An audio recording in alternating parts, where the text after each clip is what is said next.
The following are properties, original work, creations, and ideas of Kelebogile Sehoa. The ElementRings brand includes, but is not limited to, the ElementRings Pty Ltd company, the ElementRings script, comic book or manga script, characters, movie script, ElementRings merchandise, and Negu brand. All rights claimed and reserved by Kelebogile Sehoa. Hello and welcome back to ElementRings. We are going to continue from where we left off, but before that, a quick recap. Botlhale was very sad about what happened between him and Lindiwe, but when he got home, Moshidi was able to make him smile after hours of frowning.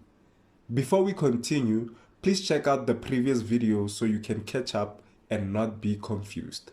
It's about to get lit. Now let's continue with the story. As Moshidi walked home, Zex drove into the yard and Botlhale made sure to close the gate and then screams out, "See you tomorrow, Moshidi," and then heads to the house. As he was about to enter, his father says, "Son, can you please take these plastic bags in with you? I'm going to prepare dinner for us." Botlhale takes the plastic bags and places them in the kitchen on the kitchen counter and heads to his room to get a fresh change of clothes.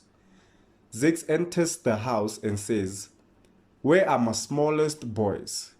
Khalifang and Othalifile ran from the sitting room pushing each other so they could get to their father first. Khalifang let Othalifile win their little scuffle and they both got to their father, who was in the hallway. "There they are," Zex said. "Dad, you're home early today," Khalifang said. Zex replies, "Yep, since Mom is working till late, I thought I'd cook for a change." Othalifile then says, "Can't we wait for Mom to cook for us?" Zex and Khalifang laugh at the question. "Dad, he definitely doesn't remember how good your cooking is.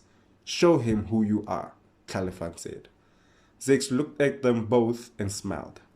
Botlhale came out of his room, passed them in the hallway and went outside to wash his school uniform as it was dirty due to what happened back at school. Zex told the younger brothers to check their homework and wait for Botlhale until he was finished, and Zex went to start preparing for dinner. Botlhale was outside loading his uniform into the washing machine, and in his head, it was his way of a clean slate and moving on from the whole situation. As the washing machine was doing the washing, his phone rang. He answered it and said, "Hello." It was Tisetso on the other line. "How's it, Botlhale? Are you okay?" Tisetso asked in a low-toned voice. Botlhale replied, "Yeah, I'm cool. It's just that..." Before Botlhale could complete his sentence, Tisetso interjected and said, "Forgive me. I should have had your back no matter what. It won't happen again." Botlhale thought those words meant a lot, especially coming from his best friend. Botlhale then starts laughing. Tisetso was surprised by this and he asked, "Hey, why are you laughing?" Botlhale replied, "This is what a true friendship is. Always having each other's backs, no matter what." Tisetso felt embarrassed and replied, "Shut up." The two of them laughed and continued chatting over the phone for 10 more minutes and then hung up. Zex came out of the house and said, "Botlhale, finish up please. Your brothers need your help with their homework." Botlhale nodded and finished washing his uniform. He put his uniform on the washing line to dry, went into the house and asked, "Who wants me to help them with their homework?" Khalifang and Othalifile said, "Me, me, me." Botlhale then invited them over to the sitting room. There was a huge table in there that could accommodate all three of them. The boys all did their homework together. 2.5 hours later, at around 1840, Zex said, "I'm going to fetch your mom from work. Please be done with your homework by the time we get back." Botlhale replied, "I'll make sure that we are done, Dad." Zex smiled and winked at Botlhale.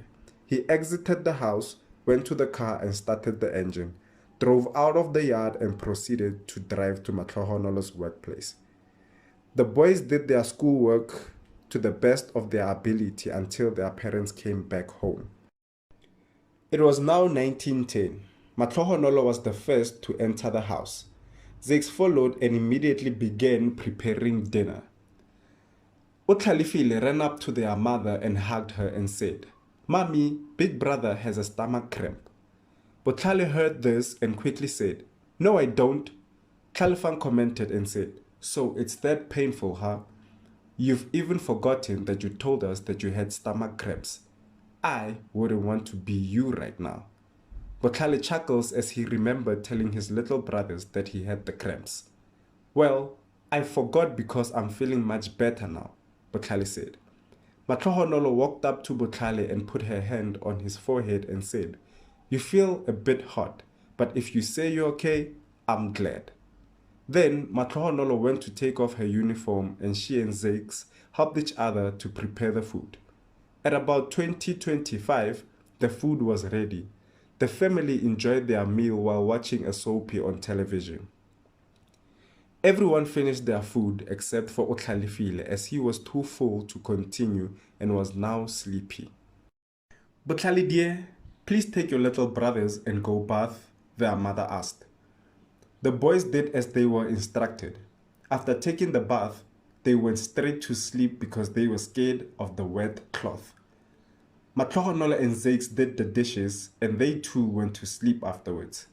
It was a night full of stars and the moon was shining brightly.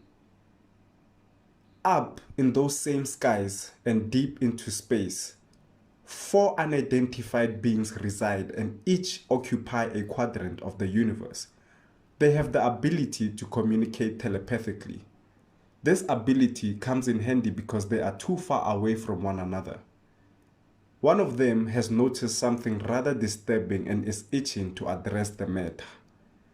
And that's the end of the 7th release.